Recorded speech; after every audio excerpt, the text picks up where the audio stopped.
জান্নাত আল্লাহর পক্ষ থেকে মুমিনদের জন্য এমন একটি নিয়ামত যা কোনো চক্ষু কখনো দেখেনি, কোনো কান কখনো শ্রবণ করেনি, এমনকি কোনো মানুষের পক্ষে কল্পনা করাও সম্ভব হবে না। সোজা কথায়, জান্নাতের তুলনা কেবল জান্নাত। দুনিয়ার কোনো কিছুর সাথে তার তুলনা হয় না। ভয়াবহ হাসরের ময়দানে যখন মানুষের জীবনের প্রতিটি কর্মের হিসেব নেওয়া হবে, তখন কারো ভাগ্যে জান্নাত নির্ধারিত হবে, আবার কারো ভাগ্যে জাহান্নাম। এবার কল্পনা করুন, আল্লাহর রহমতে আপনি সেই সৌভাগ্যবান বান্দাদের একজন যাদের জান্নাত নসিব হয়েছে। আপনি দাঁড়িয়ে আছেন জান্নাতের দরজায়। চির শান্তির সুন্দর জীবন কয়েক কদম দূরেই আপনার জন্য অপেক্ষা করছে। কিন্তু ভেতরে প্রবেশের আগে আপনাকে সম্পূর্ণভাবে পরিশুদ্ধ হতে হবে। আপনার শরীর থেকে দুনিয়ার সব অবশিষ্ট দূর করতে হবে। তখন আপনাকে বিশেষ এক নদীতে গোসল করানো হবে। সেই নদীর পানি আপনার সব দুর্বলতা ও ত্রুটি দূর করে ফেলবে। আপনার শরীরের সব লোম অদৃশ্য হয়ে যাবে, দাড়ি, গোঁফ, এমনকি শরীরের অন্যান্য পশমও উধাও হয়ে যাবে। ফলে আপনি হবেন ৩৩ বছরের টকবগে সুদর্শন মানুষ। কিন্তু এখনও আপনি পুরোপুরি প্রস্তুত নন, আরও কিছু ধাপ বাকি আছে। অতঃপর আপনার জন্য প্রস্তুত করা বিশেষ এক ঝর্ণা থেকে আপনি পানি পান করবেন। এতে আপনি হবেন সম্পূর্ণ পবিত্র, ভেতর থেকে এবং বাহির থেকে, পুরোপুরি জান্নাতের জন্য প্রস্তুত। তারপর আপনি দাঁড়াবেন সেই ফেরেশতার সামনে যার দায়িত্ব হলো আপনার জন্য দরজা খুলে দেওয়া। তার নাম হলো রিদওয়ান। যাই হোক, জান্নাতের দরজার কথা বলতে গেলে জান্নাতের মোট ৮টি দরজা রয়েছে। প্রতিটি দরজা দিয়ে মানুষ জান্নাতে প্রবেশ করবে ভিন্ন ভিন্ন আমলের ভিত্তিতে। আপনি কোন দরজা দিয়ে প্রবেশ করবেন তা নির্ভর করবে আপনার আমল ও এই দুনিয়ায় আপনি কেমন জীবন কাটালেন তার উপর। জান্নাতের প্রতিটি দরজার আলাদা আলাদা নাম রয়েছে, তবে সবগুলোর উপরে একই বাক্য লেখা, লা ইলাহা ইল্লাল্লাহু মুহাম্মাদুর রাসূলুল্লাহ। যারা দুনিয়াতে নিয়মিত নামাজ আদায় করেছে তারা প্রবেশ করবে সালাত নামক দরজা দিয়ে। আর দ্বিতীয় দরজা রাইয়ান, যারা রোজা রেখেছে, এই দরজা তাদের জন্যে। তৃতীয় দরজা হলো সাদাকাহ দরজা, যারা সবসময় অল্প হলেও দান করেছে, এই দরজা তাদের জন্যে। চতুর্থ দরজা হলো জিহাদ দরজা, যারা আল্লাহর পথে সংগ্রাম করেছে তাদের জন্য এই দরজা। পঞ্চম দরজা হলো হজ দরজা, যারা মক্কায় গিয়ে হজ আদায় করেছে তাদের জন্যে। ষষ্ঠ দরজা হলো কাজিমুল গাইত দরজা, যারা সবচেয়ে কঠিন মুহূর্তেও নিজেদের রাগ নিয়ন্ত্রণ করেছে, এই দরজা কেবল তাদের জন্যে। সপ্তম দরজা হলো আইমান দরজা, যারা হিসেব নিকেশ ছাড়াই জান্নাতে প্রবেশ করবে, এই দরজা তাদের জন্যে। আর অষ্টম দরজা হলো জিকির দরজা, যাদের হৃদয় সর্বদা আল্লাহকে স্মরণ করেছে, এই দরজা তাদের জন্যে। যখন জান্নাতীরা দাঁড়িয়ে থাকবে তাদের নিজ নিজ দরজার সামনে, তখন জান্নাতের দরজা খুলতে শুরু করবে। তখন আপনি অনুভব করবেন এক মৃদু উষ্ণ বাতাস আপনার মুখে লাগছে। এমন বাতাস আপনি কখনো অনুভব করেননি। তারপর সেই সুবাস এমন যে আপনার আত্মাকে ছুঁয়ে যায়, এত সুন্দর, এত অনন্য যে প্রায় আপনি মূর্ছা যাবেন। দুনিয়ার সবচেয়ে উৎকৃষ্ট সুগন্ধিও তার সাথে তুলনা করা যায় না। সব ব্যথা, অনুশোচনা আর দুঃখ আপনার ভেতর থেকে মুছে ফেলা হবে। বাকি থাকবে কেবল সুন্দরতম অনুভূতি, যাতে আপনি জান্নাতের নিয়ামত পূর্ণভাবে উপভোগ করতে পারেন। অবশেষে আপনি প্রবেশ করলেন জান্নাতে। আহ, কি শান্তি! আপনার জন্য সেখানে আছে জীবন, যার কখনো শেষ হবে না। আপনার জন্য আছে স্বাস্থ্য, ফলে আর কখনো অসুস্থ হবেন না। আপনার জন্য আছে যৌবন, ফলে আর কখনো বুড়ো হবেন না। আপনার জন্য আছে সুখ, ফলে আর কখনো দুঃখ পাবেন না। আপনি জান্নাতে প্রবেশ করতেই ফেরেশতারা আপনাকে স্বাগত জানাবে আর বলবে, আল্লাহর পক্ষ থেকে তোমার উপর শান্তি বর্ষিত হোক, স্বাগতম, এখানে চিরকাল থাকো। প্রথমে আপনাকে দেওয়া হবে প্রাসাদ, বাগান ও পুকুর সহ। তারপর আপনার হৃদয়ে যা চায় তাই আপনাকে দেওয়া হবে, একটিও বাদ যাবে না। হ্যাঁ বন্ধু, এটাই জান্নাত। এমন এক জায়গা যেখানে নেই কোনো দুঃখ, নেই কোনো ভয়, নেই বার্ধক্য, নেই ব্যথা। এমন এক জায়গা যেখানে রয়েছে সব সৌন্দর্য যা আপনি জানেন এবং জানেন না। আপনি বসবাস করবেন এমন ঘরে যা তৈরি হয়েছে সোনা ও রূপার ইট দিয়ে। মলেস্তারা হিসেবে ব্যবহার হয়েছে মিস্ক, কঙ্কর হলো মুক্তা ও রুবি এবং মাটি হলো জাফরানের। আপনি ফিরে এসেছেন সেই জায়গায় যেখানে আপনার সৃষ্টি হয়েছিল প্রথমবার। অতঃপর ফেরেশতারা আপনার সাথে কথা বলবে। তারা জিজ্ঞেস করবে, সবে তুমি জান্নাতে প্রবেশ করেছ, এখন বলো তুমি কি চাও? উত্তরে আপনি বলবেন, আমি ইতিমধ্যেই আমার রবের অসংখ্য নেয়ামত ও উপহার দেখেছি, আমাকে আরেকটু সামনে যেতে দাও এবং আরও উপভোগ করতে দাও। তখন ফেরেশতারা উত্তর দিবে, এগুলো তো কেবল সূচনা, তুমি এখনও কিছুই দেখনি, এর চেয়েও মহান নেয়ামত তোমার জন্য অপেক্ষা করছে। অতঃপর আপনি এগিয়ে চললেন। আপনার সামনে উদিত হলো এক প্রাসাদ, যা পুরোপুরি খাঁটি সোনার তৈরি। এর বারান্দাগুলো মুক্তার মতো ঝকমক করছে। আপনি যতই কাছে যান, কিছু দাসদাসী উপস্থিত হয়। তাদের রূপ যেন ছড়িয়ে থাকা মুক্তার মতো। তারা হাতে ধরে আছে রূপার থালা ও সোনার পাত্র। তারা সালামের মাধ্যমে আপনাকে অভ্যর্থনা জানায়। আপনিও সালামের জবাব দিলেন। আপনি সিদ্ধান্ত নিলেন এখানেই থেকে যেতে। কিন্তু ফেরেশতারা বলল, এর চেয়েও মহান নেয়ামত সামনে আছে, চলতে থাকো।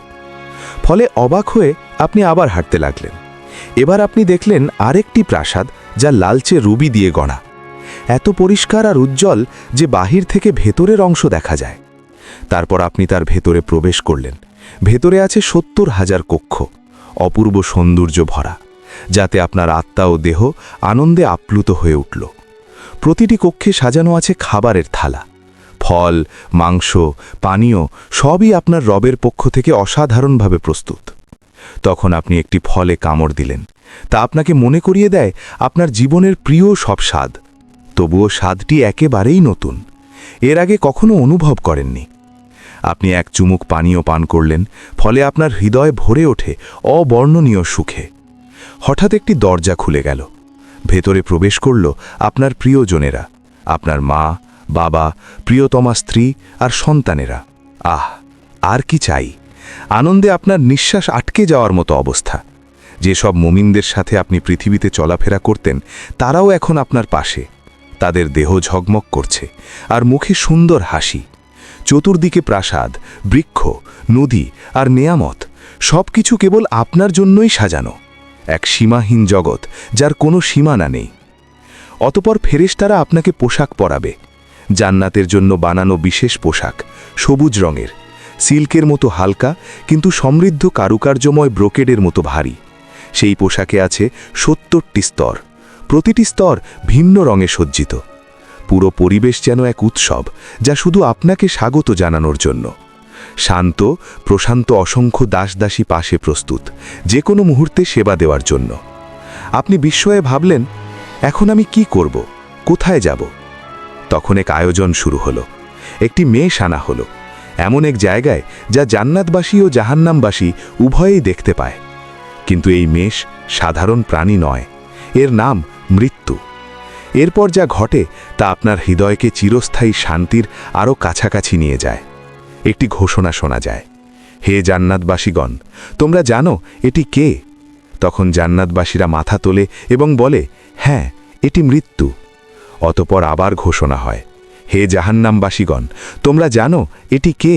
তখন জাহান্নামবাসীরাও মাথা তোলে এবং বলে, হ্যাঁ, এটি মৃত্যু। এরপর একজন ফেরেশতা সেই মেষকে কোরবানি করল। ফলে মৃত্যুর মৃত্যু হল এবং ঘোষণা দেওয়া হলো, হে জান্নাতবাসীগণ, তোমরা এখন চিরকাল বাঁচবে, তোমাদের আর মৃত্যু নেই। হে জাহান্নামবাসীগণ, তোমরাও চিরকাল থাকবে, তোমাদের জন্য আর মৃত্যু নেই। হ্যাঁ বন্ধু, এখন আর মৃত্যু নেই। আপনি আর কখনো অসুস্থ হবেন না, আপনি চিরকাল বাঁচবেন, আপনার আর মৃত্যু নেই। জান্নাতবাসীদের জন্য এটাই হলো চিরন্তন আনন্দ, শান্তি ও নেয়ামতের সময়। যদি আপনি এই জীবনে বিবাহিত হন এবং উভয়েই জান্নাতে প্রবেশ করেন, তাহলে আপনাদের বন্ধন আবার ফিরিয়ে দেওয়া হবে। কিন্তু এবার আর কখনো আলাদা হতে হবে না। যেই স্বামী বা স্ত্রী জান্নাতে উচ্চ মর্যাদা পাবে, অন্যজনকেও সেই স্তরে তুলে দেওয়া হবে। সেখানে থাকবে না কোনো ঝগড়া, না হৃদয়ে ভাঙা, না বিশ্বাসঘাতকতা। থাকবে শুধু খাঁটি ভালোবাসা, যা প্রতি মুহূর্তে আরও গভীর হবে। স্ত্রী ও স্বামী সময়ের সাথে আরও সুন্দর হয়ে উঠবে। একজন বাহির থেকে ফিরে এলে অন্যজন তাকে দেখবে আগের চেয়েও সুন্দর রূপে, এবং উভয়েই একই কথা বলবে, তুমি আগের চেয়ে আরও সুন্দর লাগছ। নারীরা এতটাই সুন্দর হবে যে তারা দুনিয়ার সবচেয়ে অপূর্ব নারীদেরও ছাড়িয়ে যাবে তাদের স্বামীদের জন্য। কিন্তু যদি আপনি বিবাহিত না হন বা স্বামীর সাথে কখনো শান্তি না পান, তাহলে আল্লাহ আপনাকে দেবেন তার থেকেও উত্তম সঙ্গী, যিনি শুধু আপনার জন্য সৃষ্ট, এতটাই সুন্দর যা আপনি কখনো কল্পনাও করেননি। আপনি যখন তার চোখের দিকে তাকাবেন, আপনার হৃদয় মনে করবে এই মুহূর্তের জন্যই সে সৃষ্ট। আপনি তার হাত ধরবেন এবং একসাথে হাঁটবেন চিরন্তন জীবনে স্বামী স্ত্রী হয়ে। জান্নাতে মানুষ উড়তে পারবে, অসীম উপত্যকা, বৃক্ষ আর পাহাড়ে হেঁটে বেড়াতে পারবে, অথবা মুহূর্তেই এক জায়গা থেকে আরেক জায়গায় টেলিপোর্ট করতে পারবে। মানুষ জান্নাতে চিন্তার গতিতে চলাফেরা করবে, যেমনটা বর্তমানে আত্মা করে। কারণ আত্মা যখন দেহের কারাগার থেকে মুক্ত হয়, সে তখন স্বাধীনভাবে চলে বেড়ায়, স্বপ্নের মতো। আপনি পৃথিবীতে চোখ বন্ধ করলে হয়তো লন্ডন দেখেন, পরের মুহূর্তেই টোকিও বা ইস্তাম্বুলে পৌঁছে যান। কিন্তু জান্নাতে এই স্বপ্নের মতো অভিজ্ঞতাই হবে বাস্তব। হ্যাঁ, জান্নাতবাসীরা পাখির মতো উড়বে। তারা বাগান, পাহাড় আর প্রাসাদ ভ্রমণ করবে, যা কোনো চোখ আগে দেখেনি। তারা বন্ধুদের সাথে মিলিত হবে, খাবে দাবে, গভীর আলাপালোচনা উপভোগ করবে, যা দুনিয়ার আনন্দদায়ক আলাপ থেকেও উত্তম হবে। তারা ভোজ আয়োজন করবে, নবীদের সাথে বসবে, সরাসরি সাহাবীদের কাছ থেকে তাদের কাহিনী শুনবে, আউলিয়ার সাথে সাক্ষাৎ করবে এবং উষ্ণ আনন্দঘন কথোপকথনে অংশগ্রহণ করবে, যা দেবে অফুরন্ত আনন্দ। আর দুনিয়ার সবচেয়ে বড় সমস্যা, একাকিত্ব, চিরতরে শেষ হয়ে যাবে। সেখানে আর কেউ একাবোধ করবে না। দুনিয়ার অচেনা মানুষ, গরিব, অসুস্থ, বন্দী, সমাজের তাড়ানো মানুষরা সেদিন তারও ফিরে তাকাবে সব কষ্টের দিকে এবং বলবে, এই কষ্ট তো কিছুই ছিল না। আমার রব আমাকে এমন সৌন্দর্য, বন্ধু আর নেয়ামত দিয়েছেন নিজের সান্নিধ্য থেকে। যদি আমি এর চেয়েও ভয়াবহ কষ্ট ভোগ করতাম, তবুও আমি সন্তুষ্ট থাকতাম। জান্নাতীরা জান্নাতে কি খাবে এবং কি পান করবে? যখন মানুষরা প্রথম জান্নাতে প্রবেশ করবে, তখন তাদের প্রথম খাবার হবে এক তিমির কলিজা। হাদিসের ভাষ্যমতে এটি সেই তিমির কলিজা যেই তিমি দুনিয়াতে হজরত ইউনুস আলাইহিসসালামকে গিলে নিয়েছিল।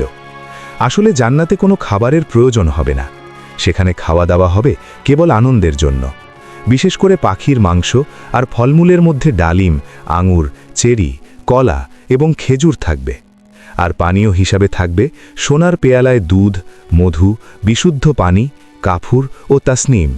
জান্নাতবাসীরা এই নেয়ামতগুলো চিরকাল ভোগ করবে, কিন্তু কখনো ক্ষুধা বা তৃষ্ণা অনুভব করবে না। জান্নাতের মূলত 7টি স্তর রয়েছে। ইবনে আব্বাস রাদিয়াল্লাহু আনহু থেকে বর্ণিত একটি রেওয়ায়াতে আমরা এটাই জানতে পারি। প্রথম স্তর জান্নাতুল ফিরদৌস। এটি জান্নাতের সর্বোচ্চ স্তর। এটি জান্নাতের কেন্দ্রস্থলে অবস্থিত এবং সবচেয়ে মূল্যবান অংশ। এটি সরাসরি আল্লাহর আরশের নিচে। হাদিসের ভাষ্যমতে জান্নাতুল ফিরদৌসে 4টি বিভাগ রয়েছে। 2টি বিভাগে সবকিছু সোনার তৈরি আর 2টি বিভাগে সবকিছু রূপার তৈরি। কে কে এই ফিরদৌসে প্রবেশ করবে? যারা নামাজে বিনয় প্রদর্শন করে, যারা নিরর্থক ও অযথা কাজ থেকে বিরত থাকে, যারা জাকাত দেয়, যারা নিজেদের পবিত্রতা রক্ষা করে, যারা আমানত ও ওয়াদা পূর্ণ করে, যারা নিয়মিত নামাজ আদায় করে অবহেলা ছাড়া, তারাই পাবে এই জান্নাতুল ফিরদৌস। দ্বিতীয় স্তর জান্নাতে আদান। এটি নবী রাসূল, সত্যবাদী, শহীদ ও সৎ মুমিনদের জন্য। এখানে থাকবে কল্পনার অতীত সৌন্দর্য। এর ভেতরে সোনার নদী প্রবাহিত হবে। ফেরেশতারা মুমিনদের অভিনন্দন জানাবে এবং ধৈর্যের জন্য জান্নাতের সুসংবাদ দেবে। তৃতীয় স্তর জান্নাতুন নাইম। এটি নেয়ামত ও শান্তিতে পূর্ণ এক জান্নাত, যা মুমিন চাইবে সব কিছু সেখানে থাকবে। তারা আল্লাহর অনুগ্রহে চিরস্থায়ী আনন্দে বসবাস করবে। চতুর্থ স্তর দারুল খুলদ। বিশ্বাসীদের জন্য চিরন্তন সুখের আবাস। এখানে কোনো ভয় বা দুঃখ থাকবে না। অসংখ্য নেয়ামতে পরিপূর্ণ হবে এর অধিবাসীরা। পঞ্চম স্তর জান্নাতুল মাওয়া। বিশেষভাবে শহীদদের জন্য প্রস্তুতকৃত জান্নাত। এটি তারা আল্লাহর অফুরন্ত নেয়ামত উপভোগ করবে এবং চিরন্তন সুখে থাকবে। ষষ্ঠ স্তর দারুস সালাম। বিশ্বাসীদের জন্য চিরন্তন শান্তি ও নিরাপত্তার জান্নাত, যেখানে থাকবে না কোনো ভয়, দুঃখ কিংবা কোনো মন্দ কিছু। সপ্তম স্তর ইল্লিয়িন। উচ্চ ও মহান স্থান, যেখানে আল্লাহর নিকটবর্তী ফেরেশতারা এবং সৎ মুমিনরা অবস্থান করবে। তাদের মুখমণ্ডল থেকে নির্গত আলো সমস্ত জান্নাতকে আলোকিত করে তুলবে। এমনকি জান্নাতের সেই স্তরও আলোকিত হবে যা সবচেয়ে দুর্বল মুসলিমকে দেওয়া হবে। তা হবে 10টি বিশ্বের সমান বিশাল। আর যখন জান্নাতীরা জান্নাতের উঁচু স্তরে থাকা প্রাসাদগুলোর দিকে তাকাবে, তাদের দূরত্ব এতটাই বিশাল হবে যে তারা তাদেরকে তারার মতো দেখবে, যেমনটা আমরা এই দুনিয়ার আকাশে দূর থেকে তারাগুলো দেখি। তারা ধীরে ধীরে অভ্যস্ত হয়ে যাবে জান্নাতের জীবনের সাথে। চারপাশে থাকবে অমর যুবক খেদমজাররা, যারা সবসময় তাদের সেবায় প্রস্তুত। তাদের আনন্দ দেওয়ার এবং সেবা করার জন্য আল্লাহ হুরগণকে সৃষ্টি করেছেন। তারা এতটাই পবিত্র যে কোনো মানুষ বা জিন তাদের স্পর্শ করেনি আগে। তারা এতটাই স্পেশাল যে যদি তাদের মধ্যে একটিও এই দুনিয়ার কোনো সাগরে থুতু ফালত তাহলে দুনিয়ার সব সাগর ও সমুদ্র তাৎক্ষণিকভাবে লোনা থেকে মিষ্টি পানিতে রূপান্তরিত হতো। জান্নাতে কেউ কখনো কোনো কিছুতে অসন্তুষ্ট হবে না এবং সেখানে হিংসা থাকবে না। জান্নাতের প্রাকৃতিক সৌন্দর্য এই দুনিয়ার যে কোনো কিছুর চেয়ে বহুগুণ শ্রেষ্ঠ। সেখানে অসংখ্য গাছ থাকবে, কিন্তু একটি গাছ বিশেষভাবে আলাদা, তা হলো তুবা গাছ। এর আকার অবর্ণনীয়। যদি একজন অশ্বারোহী দ্রুত গতিতে দৌড়াত তবুও এর কাণ্ড অতিক্রম করতে 100 বছর লেগে যেত। তুবা গাছ এতটাই বিশাল যে এর শাখা প্রশাখা জান্নাতের সব স্তরে পৌঁছায়, প্রতিটি ঘর পর্যন্ত ছড়িয়ে পড়ে, যাতে সবাই এর অনন্ত নেয়ামত ভোগ করতে পারে। জান্নাতের আরেকটি বিস্ময়কর বিষয় হল কাউসার নদী। এটি আমাদের প্রিয় নবীকে বিশেষ উপহার হিসাবে দেওয়া হয়েছে। এর পানি দুধের চেয়ে সাদা, মধুর চেয়ে মিষ্টি। এটি প্রবাহিত হয় আল্লাহর আরশের নিচ থেকে সিদরাতুল মুনতাহা হয়ে, তারপর জান্নাতুল ফিরদৌসের ভেতর দিয়ে অবশেষে জান্নাতের প্রতিটি স্তরে পৌঁছে যায়। এই নদীর ঘ্রাণ ও স্বাদ আমাদের আজকের কল্পনারও অতীত। কাউসার নদী ছাড়াও জান্নাতে থাকবে বিশুদ্ধ পানির নদী, যা কখনো নষ্ট হবে না, দুধের নদী, যার স্বাদ কখনো পরিবর্তিত হবে না, মদের নদী, যা পানকারীদের আনন্দ দেবে কিন্তু কোনো নেশা সৃষ্টি করবে না, এবং খাঁটি মধুর নদী। জান্নাতে এক কোমল বাতাস বইবে যখনই আমরা চাইব। যখন তা গাছের পাতার ভেতর দিয়ে বয়ে যাবে, সেই শব্দ হবে এত সুন্দর যে এই দুনিয়ার কোনো কিছুর সাথে তা তুলনা করা যাবে না। আরেক বিশেষ আনন্দ হবে সাপ্তাহিক বাজারে যাওয়া। সেখানে উত্তর দিক থেকে বাতাস বইবে আমাদের মুখমণ্ডল ও পোশাকে। এতে আমাদের সৌন্দর্য ও রূপ আরও বেড়ে যাবে এবং প্রতিবারই আমরা হব আগের চেয়ে অনেক বেশি সুন্দর ও আকর্ষণীয়। জান্নাতের সবচেয়ে সুন্দর দিকগুলোর একটি হলো আমরা দুনিয়ার জীবনকে স্মরণ করব এবং আমাদের প্রিয়জনদের সাথে সময় কাটাবো যারা জান্নাতের উপযুক্ত হয়েছে।